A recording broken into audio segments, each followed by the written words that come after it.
नमस्कार दोस्तों, पाथफाइंडर पर आप सभी का स्वागत है। दोस्तों, फीफा ने ऑल इंडिया फुटबॉल फेडरेशन यानी AIFF को सस्पेंड कर दिया है। क्या कारण रहे हैं सस्पेंशन के और इसका क्या प्रभाव पड़ने वाला है भारतीय फुटबॉल पर, आइए इसी को जानने का प्रयास करते हैं। सबसे पहले न्यूज़ देख लेते हैं। तो जो ऑल इंडिया फुटबॉल फेडरेशन यानी AIFF है, उसको सस्पेंड कर दिया गया है फीफा के द्वारा। रीज़न दिया गया है undue influence from third parties का अनड्यू इन्फ्लुएंस बताया गया है। और इस सस्पेंशन के साथ ही हमारी फेडरेशन के पास मतलब India had to host the under 17 women world cup 2022 in October, उसकी राइट्स भी हमसे ले ली गई हैं।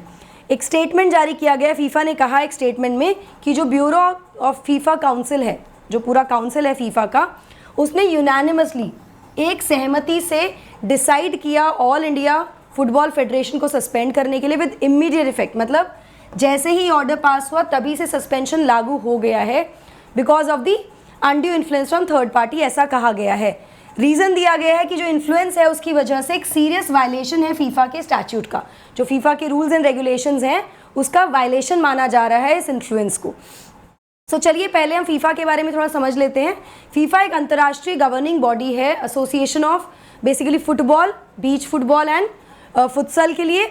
इसकी फाउंडेशन हुई थी 1904 में। 1904 में इसको फाउंड किया गया, जो कि किस लिए, मुख्य उद्देश्य क्या था कि इंटरनेशनल कंपटीशन जो होगा नेशनल एसोसिएशंस में, जो नेशनल एसोसिएशंस थी कौन कौन सी थी, Belgium, Denmark, France, Germany, Netherland, Spain, Sweden, Switzerland, majorly जो यूरोपियन कंट्रीज़ हैं यहाँ पर देखा जा सकता है। हेडक्वार्टर इसका ज्यूरिक में है, स्विट्जरलैंड, और इसकी मेंबरशिप फिलहाल इट हैज़ 211 नेशनल एसोसिएशन, जिसमें भारत भी एक एसोसिएशन है।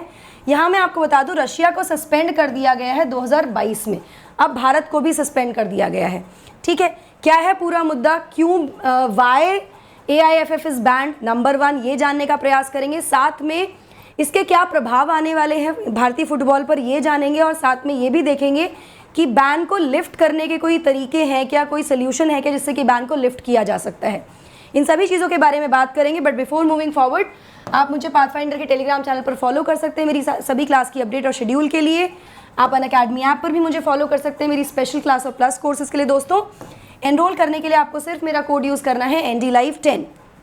अनअकैडमी के जुड़ने के जो फ़ायदे हैं वो क्या हैं, देखिए, वाइडेस्ट चॉइस ऑफ एजुकेटर्स मिलता है, फ्लेक्सिबिलिटी टू चेंज कोर्स मिलता है, डाउट सॉल्विंग सेशंस हैं, डेली आंसर राइटिंग है, ऐसे बहुत सारे आपको बेनिफिट्स मिलते हैं with this subscription along with the result that we are producing year after year.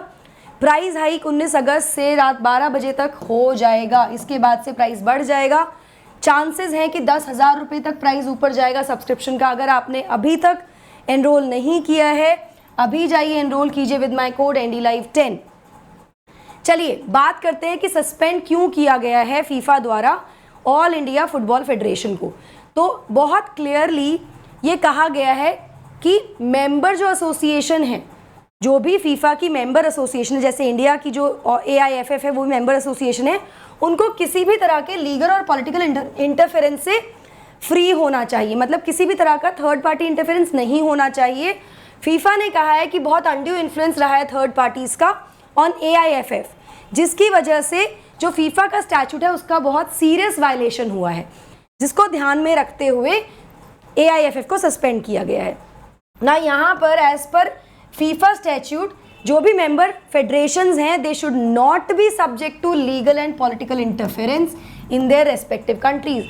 अपने अपने देशों में किसी भी तरह के लीगल और पॉलिटिकल इंटरफेरेंस से उनको बाहर होना चाहिए, उनमें कोई इन्वॉल्वमेंट नहीं होना चाहिए किसी भी थर्ड पार्टी का, ऐसा कहा गया है ना। ये एक्चुअली शुरुआत कहाँ से हुई, शुरुआत हुई इस पूरे कहते हैं तलवार लटकने की, जो फीफा के बैन की तलवार थी, जो भारतीय हमारी जो एसोसिएशन है उस पर लटकी कब से, जब सुप्रीम कोर्ट ने प्रफुल्ल पटेल जो कि AIFF के प्रेसिडेंट थे उनको हटा दिया बिकॉज उन्होंने इलेक्शंस नहीं कंडक्ट किए थे जो कि दिसंबर 2020 में ड्यू थे।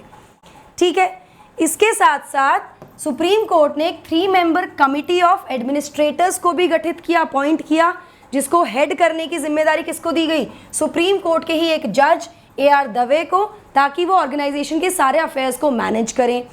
ना केवल मैनेज करने की बात की गई, एक और चीज़ की गई, जो COA है that is committee of administrators, उसको एक और काम दिया गया कि वो AIFF के जो कॉन्स्टिट्यूशन है उसको बनाए। मतलब जो अभी फीफा के अंडर जो AIFF काम कर रही है, जो उसके अंडर आती है, इसके लिए सुप्रीम कोर्ट ने एक कमेटी गठित कर दी और कमेटी अब उसका कॉन्स्टिट्यूशन फ्रेम करेगी जो किस लाइन पे होगा, which will be in the lines with national sports code and model guidelines, जो हमारा नेशनल स्पोर्ट्स कोड है।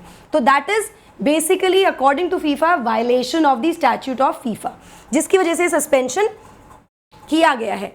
Now what does the ban mean for India?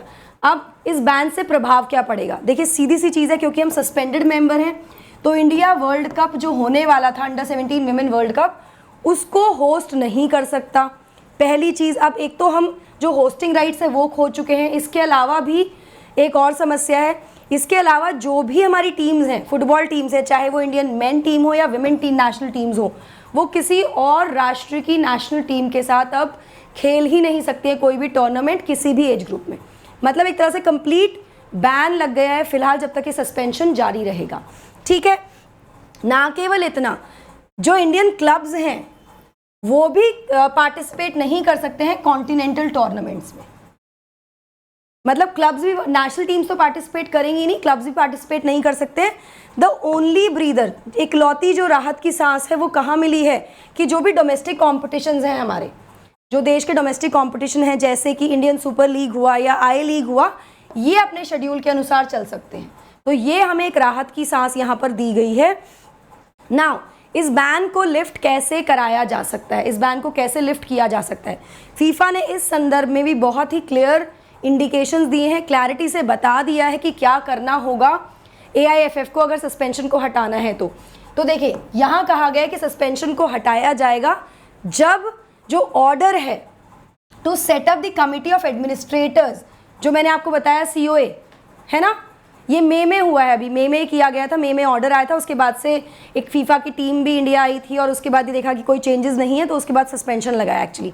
ठीक है, तो ये COA जो सेटअप करने की बात की गई थी, जिसको पावर देने के लिए कहा गया था AIF के एग्जीक्यूटिव कमिटी की, इसको रिपील किया जाना चाहिए, मतलब कोई इन्वॉल्वमेंट नहीं होना चाहिए।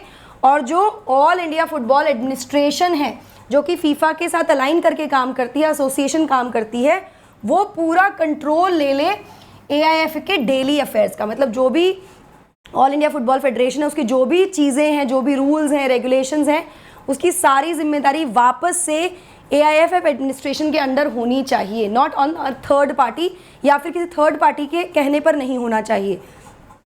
In other words we can say that once AIFF adheres completely to FIFA statute, जैसे ही AIFF फीफा के स्टैच्यूट से मतलब अग्री कर जाएगी, उसके अकॉर्डिंग फिर से काम करने लगेगी, the suspension will be lifted, suspension को लिफ्ट कर दिया जाएगा। मतलब बेसिकली हम ये कह सकते हैं कि FIFA has a very strict rules and regulations, और अगर कोई भी उसमें इंक्रोच करने की कोशिश करेगा, चाहे वो हमारे देश के सुप्रीम कोर्ट हो या गवर्नमेंट इन्वॉल्वमेंट होता है, तो इट हैज़ द पावर, उसके स्टैच्यूट में ये पावर, ये रेगुलेशन है, रूल्स हैं कि वो सस्पेंड कर सकती है एसोसिएशन को, नेशनल एसोसिएशंस को। तो भारतीय एसोसिएशन इसीलिए सस्पेंडेड है। आपका इसमें क्या मानना है ज़रूर मुझे कमेंट सेक्शन में बताइएगा।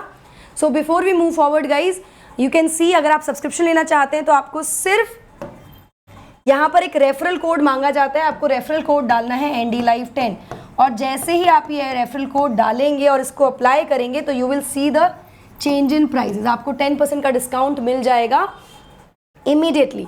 UPSC CSE notes 2.0 description box में लिंक दिया हुआ है, आप सैम्पल नोट्स डाउनलोड करके देख सकते हैं अपने आप कैसे नोट्स हैं। UPSC CSE बैचेस हमारे शुरू हो रहे हैं 18 अगस्त से 2023 और 24 के लिए, जहाँ पे अनअकैडमी के टॉप एजुकेटर्स आपको पढ़ाने वाले हैं, आपकी तैयारी करवाने वाले हैं। सब्सक्रिप्शन लेने के लिए अगर आप लोन लेना चाहते हैं तो उसका ऑप्शन भी है with 0% EMI।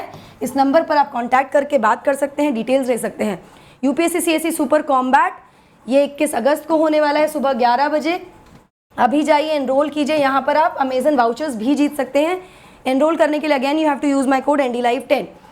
Unacademy Prayas 2022 which is a very very important offline mains mock test, जो कि होने वाला है 22 से 25 अगस्त के बीच में। टाइमिंग 9 से 5 रहेंगे, जो कि टाइम एक्चुअली आपका होता है। सेंटर्स की मैं बात करूँ तो ऑफलाइन सेंटर्स दिल्ली, जयपुर और लखनऊ में टेस्ट होने वाला है, अभी जाकर एनरोल कीजिए। CSE एश्योर, जहाँ पर 2 साल या उससे ऊपर के किसी भी सब्सक्रिप्शन के बाद आपका सिलेक्शन नहीं होता, लेट्स से, या आपका रैंक अच्छा नहीं आता, आप सेटिस्फाइड नहीं है, तो अगला अटेम्प्ट अन अकेडमी आपको 1 साल का एक्सटेंशन देगा। अभी जाकर एनरोल कीजिए। The code is NDLive10। Now they can be a question, ma'am NDLive10 he code क्यों यूज़ करें? देखिए, अगर आप मेरा कोड यूज़ करते हैं तो मैं आपको पर्सनली गाइड करूँगी, आपकी प्रिपरेशन में आपको सपोर्ट करूँगी, और समय समय पर मैं आपके जो टाइम टेबल है या जो शेड्यूल है उसको भी एनालिसिस करते रहेंगे। हम मोटिवेशन, अगर कहीं लगता है कि नहीं मोटिवेट नहीं रह पा रहे हैं तो मोटिवेशन का काम भी will be done by me. Targets based तैयारी करेंगे। तो अभी जाइए, एनरोल कीजिए with my code NDLive10। Optional carnival अगर अभी तक आपने ज्वाइन नहीं किया है, टॉप ऑप्शनल्स को तो अभी जाकर ज्वाइन कर सकते हैं। That's it from my side guys. अगर आप चैनल पर पहली बार आए हैं, don't forget to like, share and subscribe to the channel. Also hit the bell icon so that you can get the notifications about our latest videos. NDLive10 is the code for subscription. अभी जाइए, enroll कीजिए with this code before the price increases. That's it from my side. Stay safe. God bless you.